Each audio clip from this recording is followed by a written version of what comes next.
Hi there folks, Andrea Cox here with thehealthyhaven.net and alkalizewithandrea.com. So grateful that you are here with me in my kitchen tonight. It's actually, the sun is going down and it's nighttime. So I got an email the other day from one of my clients who I've recently taken through my 30-day coaching program, and she's done amazing. She lost 32 pounds in 30 days. She'll probably kill me if I say her name, but her name is Carmen. She lives in Alaska. She's a wonderful lady. And she said, Andrea, hey, I want to do just a 24-hour juice cleanse one day a week. And I actually suggested that she go a little bit deeper and do maybe a 24-hour water until dinner and have a juice for dinner. And I started doing this once a week when I was about 20 years old. I would take one day a week, usually Sunday. I would get up, I would go to church, I would run all my grocery errands, and I would actually take a full day of silence as well, along with the fasting. And it was a water fast, and I by no means am promoting water fasts here. You guys can look at my history and see I've done quite a few extended ones, but I don't want to promote that in any way.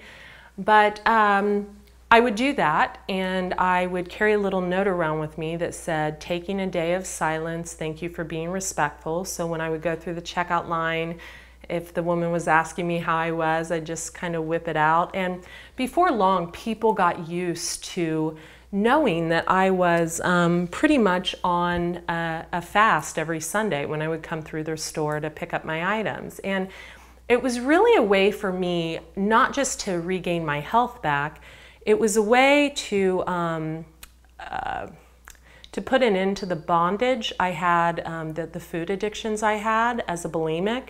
It was also a way to really cleanse my body mentally and connect more with source, I guess you would say. So I'm going to go over what I like to do when I take that one day. I like to start out in the morning with at least 32 ounces of lemon water. There went my earring. So this is live, so we're going to put my earring back in for all of you. When you have long hair, earrings can come out. Actually, we're going to leave it out. I'm going to be in one earring, and that's fine. I would squeeze lemon and water. And then I like everything sweet. So I would put just a little bit of green leaf stevia in my lemon water.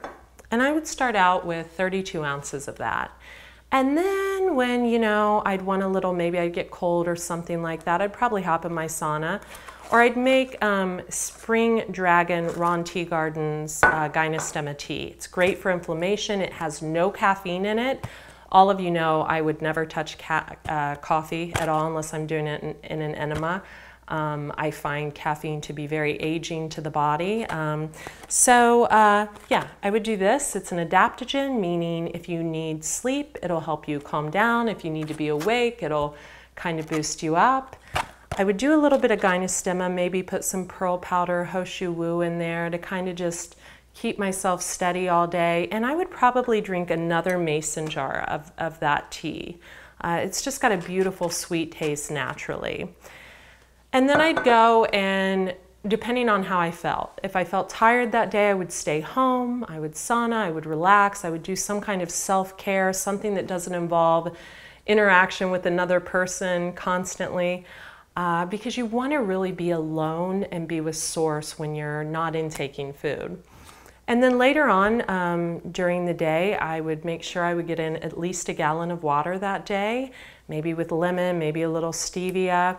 I would leave out any supplements that I take. I would leave out any magnesium, B vitamins, anything. And then, you know, if I had energy, I would maybe go run some errands, but I would make sure I had a liquid substance with me while I was running those errands, maybe a watered down kombucha.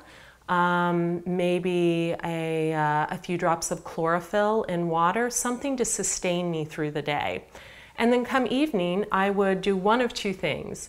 I would either make a delicious broth, or if I was lazy, I would buy an organic low sodium broth and I'd warm that up, maybe blend a little fresh turmeric root in it, or I would make myself a juice for dinner. It's really that simple, folks. That's how I would do a one-day fast. You know, we really we're always looking at what we can add in the diet to make ourselves feel better. And it's not what we add into the diet, it's what we actually leave out that matters.